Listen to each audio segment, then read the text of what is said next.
primarily, it really wants to get that base on the Red Sea. That is absolutely the number one priority for it, and that's one of the reasons why it's broken cover now and said that it wants to be supporting the pro state armed forces, but also it's through its mercenary operation, the Wagner Group, and the new reincarnation of that. It has been providing security and other military support to gold mines in Sudan, and it's established that there is a good flow of gold from Sudan back to Moscow, and part of that, or perhaps all of it, is helping to fill the war chest to for its own conflict in Ukraine. Well, Jane, first of all, can you talk to me about the situation in Darfur? How have we got to the point where we're hearing warnings like that that's come from the ICC? Well, Darfur is the latest flashpoint in this conflict that's been going on in Sudan for the last 13 months. This is basically a power struggle between the top two generals in the country, one who runs the paramilitary force, the Rapid Support Forces, and the general in charge of the Sudanese armed forces. And Darfur, the western region of Sudan, is the latest flashpoint of that, and it is a string of stories about atrocities, war crimes emerging from Darfur that has come to the attention of the ICC, and Karim Khan now calling for evidence of material for their investigation. How easy is it likely to be for them to get that sort of evidence? What's the situation like on the ground? Well, unlike the last genocide in Darfur 20 years ago, when there wasn't the advent of the smartphone, we see an awful lot of images coming out of Darfur at the moment. There is a lot of information. There are a lot of images. Things are being geolocated to make sure that they are taken at the place and at the time they're being claimed. So I think on this occasion, perhaps it is going to be easier for the ICC to investigate that. Well, the worst stories we're hearing are from Darfur, recently in Al Fasher. This is the last capital in Darfur that is not under the control of the Rapid Support Forces, and they've besieged that city for the last few weeks. And we're hearing reports of fighting, of civilians being killed and buried in mass graves there. We're also investigations are coming out about other atrocities committed over the last year in other parts of Darfur, whereby villagers were fired upon, piles of bodies, all civilians, and many children. And these are now beginning to emerge. And I think it's worth remembering that there is the element of ethnic slaughter. The communities being targeted during these attacks are members of ethnic African communities. The Rapid Support Forces are and then allied militia and militias are from are Arab groups. So there is an ethnic targeting that's going on. It feels like this part of the world is going to be sort of almost besieged forever. Do you see a situation anytime in the near future where some element of peace can be broken out? I mean, particularly when you think of Russia's involvement that you wrote about in the Times towards the end of last month, it seems to me like that's unlikely. I mean, Sudan is absolutely synonymous with conflict. It has had conflict for decades. What's unusual about this particular conflict is that it first erupted in the capital, Khartoum, and that has very much been also at the center of the fighting. I think that's what's different this time about Sudan. But this is a war that could well last years, if not decades.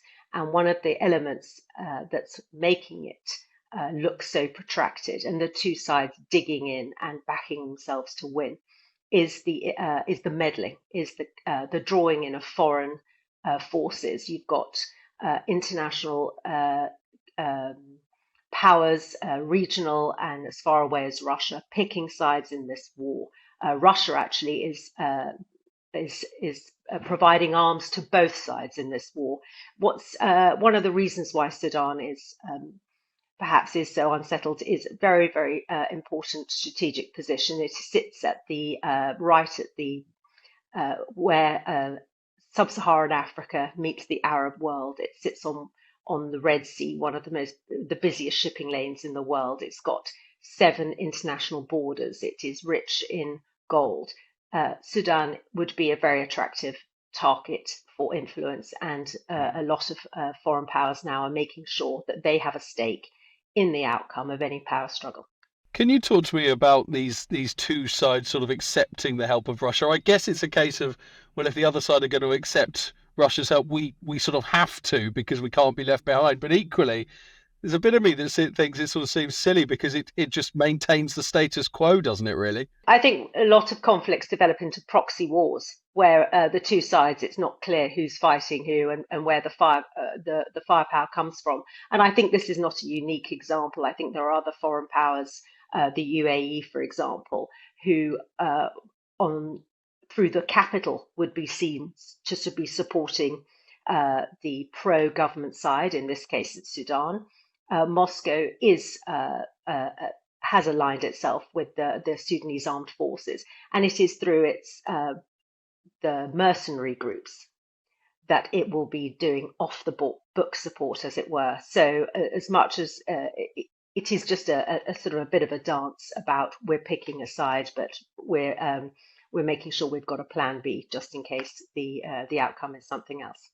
And you mentioned certainly in the piece in May, that Russia sort of looks upon this as an area that could help them in their battle in Ukraine. How do they see that? What is the benefit? Russia's had long-standing ties with Sudan. It's very keen. I think primarily it really wants to get that base on the Red Sea. That is absolutely the number one priority for it, and that's one of the reasons why it's broken cover now and said that it wants to be supporting the pro state armed forces, but also it's through its mercenary operation, the Wagner Group, and the new reincarnation of that. It has been providing security and other military support to gold mines in Sudan, and it's established that there is a good flow of gold from Sudan back to Moscow, and part of that, or perhaps all of it, is helping to fill the war chest to for its own conflict in Ukraine. Given what you mentioned about Russia, what you mentioned about the UAE, it seems surprising that anyone could use the word forgotten about this because I imagine, the West would not look upon, this increasing influence there with any sort of favour. Not at all. And I think what's alarming the West is the fact that, the regional international powers are piling in. And there's a huge humanitarian crisis that's unfolding. A quarter of the population of Sudan have left their homes looking for shelter. 2 million of those people have fled across international borders. There's definitely going to be a moment when we see more and more Sudanese appearing on boats coming across the channel.